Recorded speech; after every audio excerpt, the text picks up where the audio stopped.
C'est un risque. Ces démarches qualité enferment les opérateurs, c'est eux qui le disent, donc c'est sûrement vrai bien sûr. Mais pour autant, les approches processus qu'elles demandent, le principe d'amélioration continue qu'elles appellent à mettre en œuvre, est pourtant très efficace. Donc il faut arriver à trouver le juste milieu entre écrire et décrire les façons dont on va faire les activités et laisser un certain nombre de marges de manœuvre aux opérateurs. Le risque est effectivement grand de vouloir tout réglementer, tout normer et tout écrire. Croire que parce qu'un processus a été décrit et prend absolument tout en compte et qu'on a donc trouvé le processus idéal est un leurre.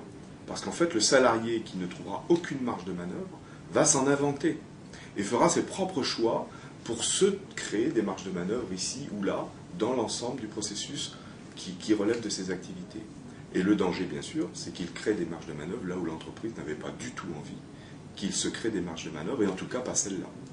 Donc, j'invite les managers, devant de telles démarches, à continuer de les mettre en œuvre, parce que je crois vraiment qu'elles sont très puissantes, mais à créer des marges de manœuvre volontaires en discutant avec les opérateurs, de façon à encadrer ces marges de manœuvre et donner un certain nombre de choix et d'options à certains endroits qui sont un peu moins clés dans le processus que d'autres peut-être, pour que les opérateurs s'y retrouvent et puissent à nouveau avoir une respiration dans l'enchaînement des activités que l'entreprise leur propose. J'ajouterais que le constat du non-respect d'une procédure est souvent réprimandé. Et je trouve que c'est bien dommage, parce qu'un manager devrait au contraire arriver, lorsqu'il fait le constat du non-respect d'une procédure, avec un a priori qui est « j'ai peut-être là une bonne opportunité de gagner du temps et de l'argent ». Donc le non-respect, vraisemblablement, va conduire à faire plus simple, plus vite, et avec moins de fatigue.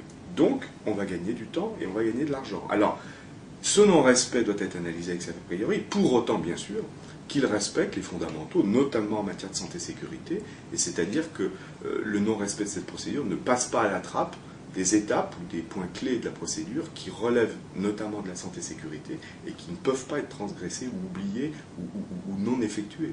Dans le domaine santé-sécurité, cette capacité de différencier faute et erreur est encore plus fondamentale. L'empathie du manager, la posture du manager, qui fera les gestes qu'il faut quand il y a une faute, parce qu'il y a eu transgression volontaire, mais qui saura mettre en expression ses collaborateurs sur les erreurs qu'ils commettent, de façon à mieux maîtriser les risques à la sortie, en essayant de comprendre pourquoi l'erreur a été commise, et donc de mettre sous contrôle le fait qu'elle ne puisse pas se reproduire, alors on aura gagné dans une meilleure santé, une meilleure sécurité au travail.